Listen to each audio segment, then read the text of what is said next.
মানুষ এই বিষয়টা সম্পর্কে গাফেল। আমাদের নবী মুহাম্মদ সাল্লাল্লাহু আলাইহি ওয়াসাল্লাম হাদিসের মধ্যে কিয়ামতের অনেকগুলো নিদর্শন বলে গেছেন, একদম চোখে আঙ্গুল দিয়ে দেখিয়ে গেছেন এই জিনিসগুলো যখন দেখবে তখন কিয়ামতের অপেক্ষা করো।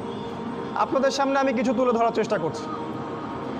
নবী সাল্লাল্লাহু আলাইহি ওয়াসাল্লাম বলেছেন, আমি যে নবী হয়েছি এটাই কিয়ামতের একটা বড় আলামত। তিনি বলেছেন, বুইসতু আনা ওয়াসসাআ কাহাতাইন, আমাকে আর কিয়ামতকে এইভাবে পাঠানো হয়েছে, আমাকে আর কিয়ামতকে এইভাবে পাঠানো হয়েছে।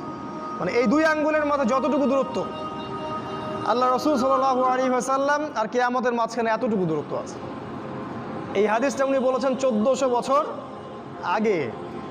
তা আপনার যদি সামান্য বিবেক থাকে আপনি বুঝতে পারবেন যে এখন 1400 বছর পর কিয়ামত কত কাছে।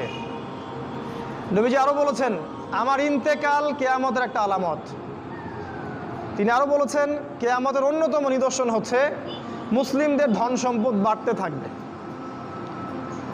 এমন একটা অবস্থা হবে যাদের পরনের কাপড় ছিল না, খাবার জুটত না, পায়ে স্যান্ডেল ছিল না, এই রাখাল টাইপের দরিদ্র মানুষেরাও উঁচু উঁচু বিল্ডিং নির্মাণের প্রতিযোগিতা করবে। সে সময় আসেনি? বিগত 100 বছরে আপনি দেখেন কত বিল্ডিং, 100 বছর আগে এগুলো ছিল না। আর প্রত্যেকটা বিল্ডিংয়ের পিছনে আছে সুদ, ব্যাংকের সুদি লোন আর উঁচু উঁচু বিল্ডিং,